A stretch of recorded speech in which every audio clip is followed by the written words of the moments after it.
Mike Pici. I'm the Director of Sales here at HubSpot. We have an awesome guest today, Rob Biederman from Catalant. How's it going, Rob? Great to be here. Thanks so much for having me. Well, you're welcome. We're excited to have you. Great. So we have a really cool session today. I'm really excited about it. What the topic is actually how you pitched Mark Cuban and have since built a multi-million-dollar company. So super exciting topic, really interesting. Why don't you start off, just tell us a little bit about yourself, your background, and what your journey here has been like. Sure, of course. So my co-founders and I had a fairly atypical background for launching a high-growth tech startup. We primarily worked in professional services. I've been a private equity investor. And what we found when we were in business school and we had to create a class project was that small businesses really did not have options for getting things done. That they were locked out of the McKinsey, the Goldman Sachs echelon of consulting and investment banking, and that made it very difficult for them to understand how to grow in better ways. So we created a marketplace, which at the time was called Hourly Nerd, to connect small businesses with some of the brightest MBA students in the country, and we were doing it all with technology, so it was incredibly low cost. Very cool. And this is at the time where you were finishing up at HBS, and you started thinking about how to actually translate this and take it from the classroom to the boardroom, and you applied for Shark Tank. That's exactly right. So between our first and second year, we tried to raise money. We literally had 25 VC meetings out in California, got totally hosed. Every one of them, you guys are MBAs, nobody on the team knows how to write a line of code. We'd done $9,000 in revenue at that point. We had this idea we believed in tremendously, but we were having a really hard time convincing anybody to invest. And so we applied to Shark Tank, which, definitely not a normal kind of Shark Tank business if you watch that show. And we actually got invited to come and tape, which is great. Very interesting. So it's cool because we're really talking about really like an entrepreneurship story here. However, this is inbound sales day, and I'm sure we've got a tremendous amount of salespeople in the audience. And so there's this really kind of interesting parallel between the entrepreneurship and the sales. And so you didn't decide to actually go on the show, though. Yeah, that's the funniest part of the story. So we started reading about the terms and conditions for going on. We started thinking about, what are 4 Harvard MBAs and blazers going to look like on that show? The valuation we were looking for was you guys would have looked awesome. The valuations you see on that show are typically in the hundreds of thousands, maybe millions if you're lucky, and we were looking for something a lot bigger than that. And so we decided not to do it. I don't think they'd ever received an email. The screening process there is so hard that they probably hadn't received many emails saying, well, thanks, but no thanks. So we decided not to go on, and then my co-founder, Joe, said, well, why don't we just email Mark Cuban directly? That's the whole reason why we're going on the show. And so this is the art of the sales right here, because you guys actually just wrote a cold email to Mark and just decided you were just going to completely bypass the concept of the show altogether. So who wrote the email? So I wrote the email. I got drew the short straw there. I think a lot of it was very direct. It was probably 3 paragraphs that said, "Dear Mark, I'm Rob Biederman, founder of Hourly Nerd. Got invited to go on Shark Tank, decided not to do it. Here's why. This is the business. This is what we're raising." And at that point we'd gotten commitments from one angel and basically our friends and family. And my co-founders and I were going to put about $100,000, basically all we had, into the business. And I think it was some of that commitment. So a lot, obviously he probably gets 10, 20, 30 pitches a day. I don't think he often says, here's founders saying, we're going to do this no matter what. In order to support the business and be able to make hires, we're going to basically plow our life savings into it. So cool, man. So everybody out there in the audience, couple notes. And I'm actually kind of ashamed that I forgot. We're using the hashtag inbound sales day. So tweet at us, ask us questions. And we definitely want everybody in the audience to be able to ask your questions to Rob today as well. So we'll riff for a little bit here, but definitely want to hear more from you and like what it is that you want to know about and what you want to learn. I guess talk to me a little bit about like why Mark? Like, why did you go after him? It sounds like, the communication approach is rather direct, and obviously he's involved with Shark Tank, but why did you want to work with him over other folks that you could have approached? Sure, of course. So, I think a lot of angels love to see really strong traction before making an investment. They get pitched all the time. It's no secret that most angel stage investments fail. And one thing they like to see in order to make sure the company's not going to fail is that you've been at it for a couple of years, right? And so in some ways, we said we need to find the least angel, right? Because we knew we were never going to raise from VC. And in many respects, Mark is the kind of guy who's willing to really bet big on big concepts. And because of how much money he has, the amount we were asking for wasn't that big a deal. And so it was this perfect confluence of somebody willing to make a really big swing on a bunch of guys who were working hard and had a good idea, but really hadn't done anything yet. Totally. That's a quote I say all the time. I say, cards don't make chips, chips make chips. You got to bet, baby. That's what it's all about. Totally. So we're getting some questions in from the audience. And again, tweeted us, #InboundSalesDay. People want to know more about this email. Mm-hmm. We really want to dig in. We got a bunch of salespeople here, so we really want to dig in. We want to understand a little bit more about the composition of the email, what was going through your mind when you wrote it, and why you think it resonated. I mean, there's a feeling when you send that email of like, is this guy even going to see it? Talk to us about the subject line and specifically how you crafted that subject line. Sure, absolutely. So, you're trying to stand out in probably dozens of pitches somebody's receiving a day. What I wanted to do was show we were really well prepared to take on the opportunity, that we weren't just a bunch of people who had an idea, but we'd actually experienced the personal pain of our customers, of our target customer segment. So, I basically explained I was a private equity investor at Goldman Sachs and at Bain Capital. We constantly would hire consulting firms, but we never thought they were a good deal. So I'd actually experienced firsthand the issues that we were trying to solve, so knew that the market was real. And then the email was actually pretty brief. It basically laid out the business concept. A lot of it was actually in an appendix kind of below the email. It was probably 15-sentence email. Yeah. And then there was a link to a very brief pitch deck attached, which was basically like, this is the market, this is why we're the team to go after it, and this is what we're going to do with money emails. That's cool. Like whenever our team here at HubSpot, right, is writing sales emails, one thing that we really try to do is we try to get into the mindset of the buyer, or the mindset of our prospect. And we really try to understand what's going on in this person's world. Why is this not just what we're offering them, but why is this compelling for them? How did you make that connection for Mark on like why he would be interested? Because to your point, he can invest in anything he wants. He's got a bunch of money. Why was it interesting for Mark in this case? Yeah, so Mark at this point in his life, when he makes investments, he wants to invest in big companies that are going to really change the world in key ways. So I think we were able to make a connection with him very early that while this was right now just a marketplace for small businesses and MBAs, the long-term goal was to really change how work happens in a material way. And he's very big on concepts like AI and the future of work and a lot of change, very serious change in education. And so we were able to tell him that this micro concept, that this business would probably get off the ground and do really well. And if it was able to scale, we'd be scaling into this massive growth area that, not many people are attacking in the same way. Yeah, no, that's super cool. So we're being told that our sound is a little soft. So we're gonna move up a little bit, get a little bit closer to the camera here. Sound check, everyone write in, let us know if we sound a little bit better at this point. But we could totally keep going. So we talked about the email, we talked about this piece. Now talk to us just about like, close to you here. So talk to us about just like the mindset you have as a founder of your business and how you're thinking about leading this business moving forwards and kind of what goes through your head on a day-to-day basis. Sure. So, my co-founders and I think a lot in terms of uncertainty, that we don't know how quickly the market's going to develop. And so the brief background that's very important here is that we, company's now called Catalant at gocatalant.com. We work with about 12% of the Fortune 1000, and for them, we are a very important alternative workforce provider. We don't know how quickly that market's going to come about, and we don't know exactly the way in which it's going to develop, whether it's going to be big enterprises buying lots of big projects, small projects, whether it's mid-market.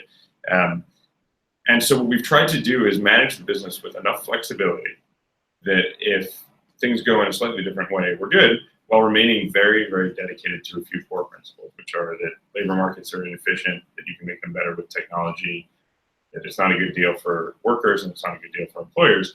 And so I think it's that tension between being violently committed to your vision, but completely flexible around the tactics used to achieve it that I think has facilitated a lot of our better outcomes. It's cool. I feel like that's really synonymous with, obviously, growing a business is selling, but even as an individual salesperson, I feel like a lot of those same mindsets and approaches still hold true, right? You've got a certain compass which is driving you towards an outcome that you're trying to achieve. However, you have to be open to just natural ways that things are going to change and move and shift along that path to your success. Yeah, I think that's spot on. I think when we bought products, and HubSpot's one of them, we bought because it seemed to us like the salesperson was hugely convinced that if we were to purchase their product or service, we would experience a better life. It would solve some problem that we had and take away some point of pain.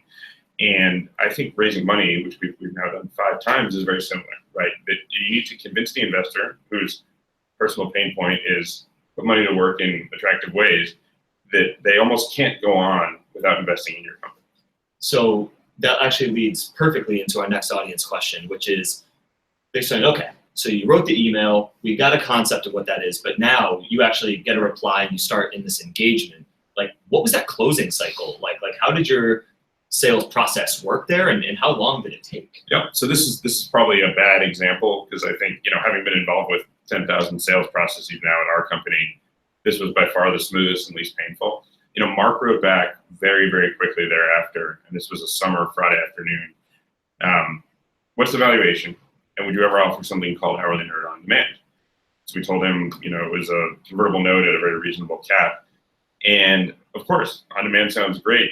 Probably some logistical challenges to pulling it off, but in general, a great idea. So I send back those 2 responses really quickly. He writes back, okay, great, handing you off to my general counsel to get the paperwork done. And so we had that was I believe that was July 13th. We had about a month of negotiation around pretty fine point legal terms, but in that first email exchange, 3 emails, me, him, me, we basically agreed on valuation, that the company was a good thing, that he was going to invest in it. And then his folks did a lot of background checks and things like that, but really the commercial argument all happened on that one Friday afternoon. Wow, so I actually didn't even know this ahead of the session. You never spoke on the phone. No, we only met him about 6 months later for the first time. You guys never had a face-to-face interaction. You never met on the phone. The entire deal was done over email. That's accurate, yeah.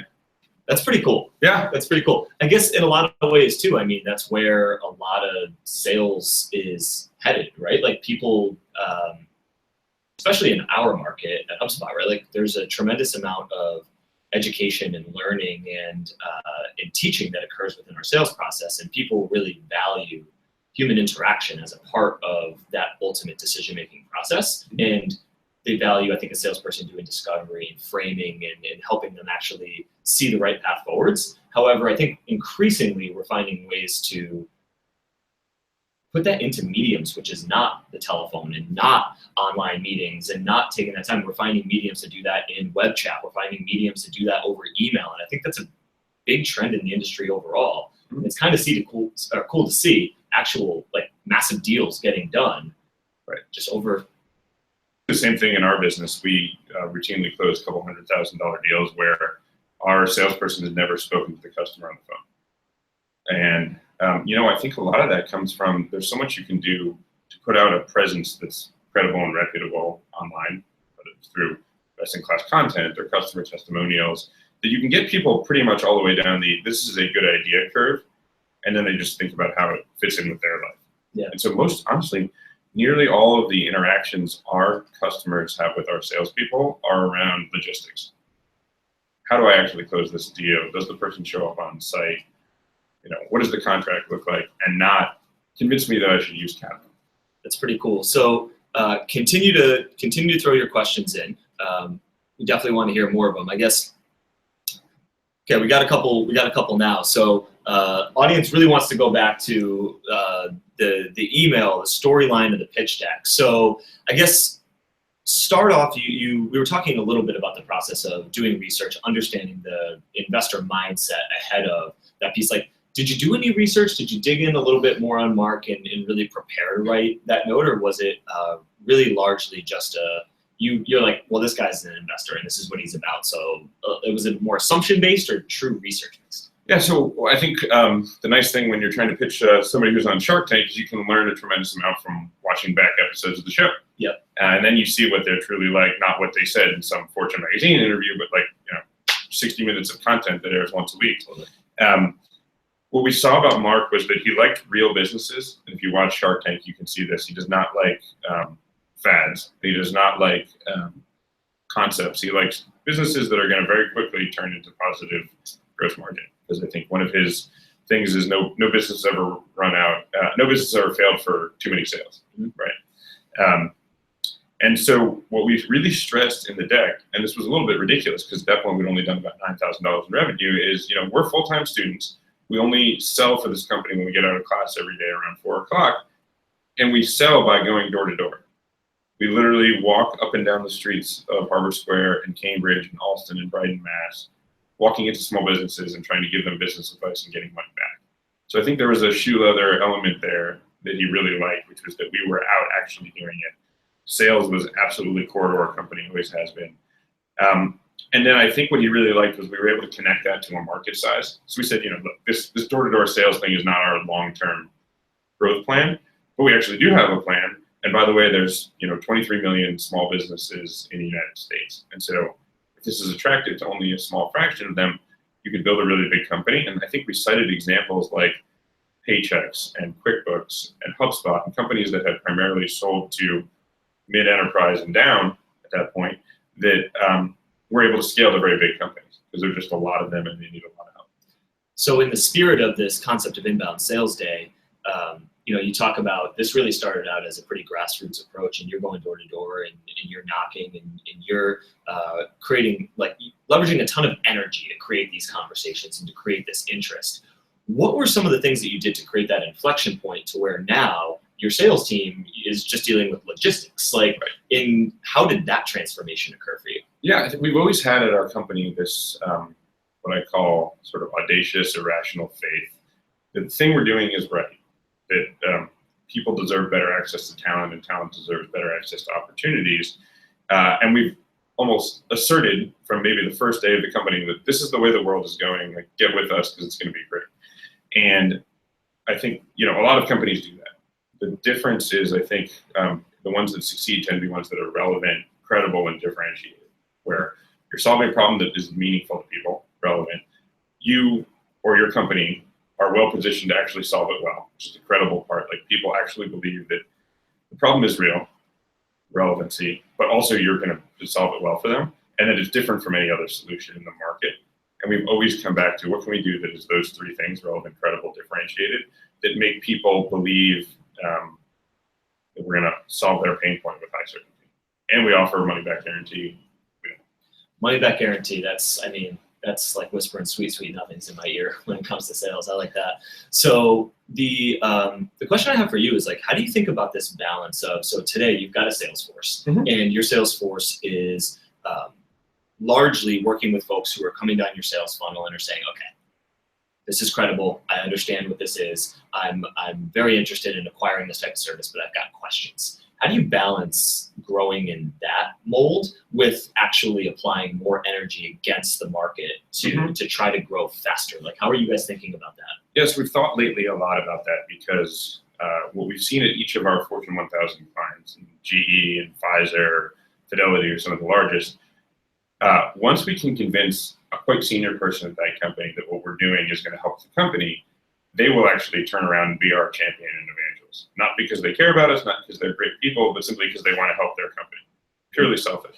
So we found when we can create passionate evangelists for our brand, that does all of our selling and all of our marketing. Now that is really hard, of course, but a lot of it is, can you articulate a value proposition to somebody who matters at a company and then actually deliver on it? And because we have a 99% approval rating on the work, the odds that the person's going to be satisfied are very high. And then the 1% that they don't, they get their money back. And so it's almost structurally impossible to have a bad experience with Catalant.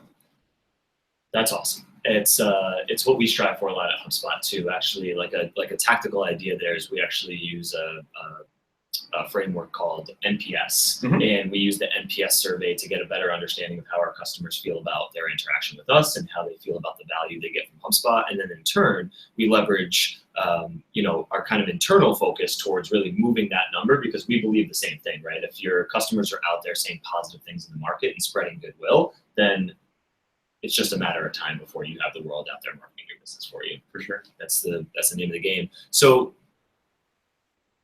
audience question that we have is really around this concept of global expansion versus just very focused on domestic growth. How are you thinking about your domestic growth versus your global expansion and how that all fits in for Catalant moving forward? Yeah, so we think about globality at our company in two ways. There's on the supply side. So do we have experts in territories that are relevant to our customers? And then on the demand side, do we sell projects to international companies? So first, on supply, absolutely. We are already global. 15% of our experts are outside of the US, particularly in English-speaking Asia, which is a very big focus, and throw China into that. Very, very big focus for our American global corporations. They want to do more in Asia, and we want to help them do it. What they often lack is local market knowledge. And so for a lot of our consumer packaged goods companies, for a lot of our financial services companies, growing with Asian millennials is critical to us. We can help you with that. And we have people on the ground in the relevant geographies to assist with that. On the global demand side, e.g. selling to non-US companies, that we've relatively deprioritized in the short term. We have customers in France, we have them in South Africa, we have them, and these are true companies over there, not divisions of US companies. The challenge is it's difficult as even today, Rogue, a small company, to maintain a global demand force, right? It's one thing to pick off an intermittent project in Australia, entirely different thing to open a sales office there. So are we going to do that in the next 5 years? 100%. Next 3 years, maybe. Next 1 year, probably not. Very cool. And what's that tipping point for you? How do you decide? So what we've always said is the point at which we will invest really heavily outside of the US is when at least one of three things are true. Our domestic customers are saying you absolutely must be in these geographies or we won't work with you because it's table stakes to serving us.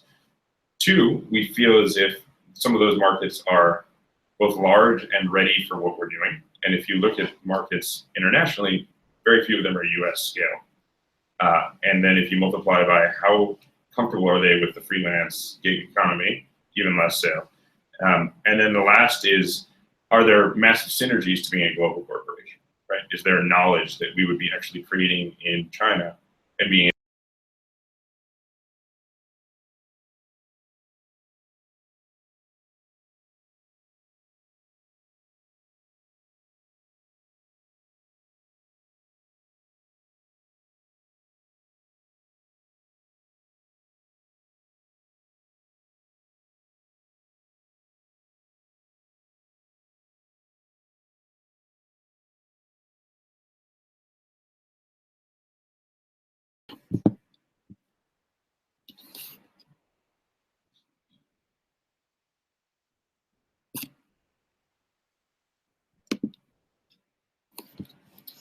All right, we're back. Sorry for the interruption. So Rob, awesome session. We appreciate all the insight that you've given here. Any final thoughts for everybody before we wrap up? No, look, we would love to work with any of you that could benefit. We're at gocatalant.com. We work with literally pizzerias all the way up through General Electric and everything in between. HubSpot's been a fantastic partner for us, on the email marketing and the automation front. So, what's your one word of advice for anybody who would want to follow in your footsteps? Only start a company that you're extremely passionate about, because otherwise the bumps and grinds of the process will take you down. Beautiful advice. Well, thank you everybody. Again, this is Inbound Sales Day. We've got a ton of content for the rest of the day that's going to be super exciting, and it's going to be tremendous information from awesome industry experts. And you can tweet at us, #Inbound Sales Day. Rob, thank you for stopping by. We appreciate it very much. Great to be here. Cool. Have a great day, everyone. We'll see you soon.